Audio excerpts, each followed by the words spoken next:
Hi, my name is Chris Caton with OrthoSC. I'm a hand surgeon here, and I just wanted to take a little bit of time to tell you about one of the common things that I see, and that's wrist tendinitis or DeQuervain's tendinitis at the wrist. So that typically causes pain on the thumb side of your wrist, and so it can cause pain with gripping, with lifting, twisting, opening bottles and jars, things like that.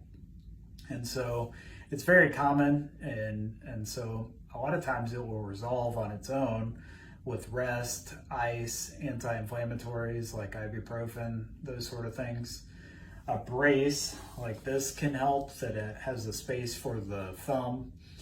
And so basically avoiding the things that cause the pain or the problem in the first place and giving your body time for it to calm down. There are also stretches and exercises that you can do with a band, with lifting, light weights. Some therapy sometimes can help.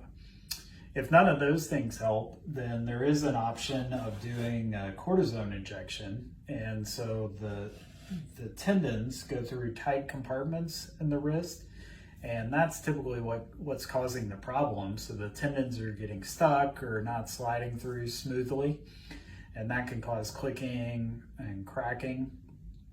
Eventually, if none of those things work, then there are surgery options for it. And so surgery involves going in and releasing the compartment and allowing more space for the tendon. But most of the time people get better without that. So if you have any questions, we'd be happy to talk with you more about it here at OrthoSC. All right.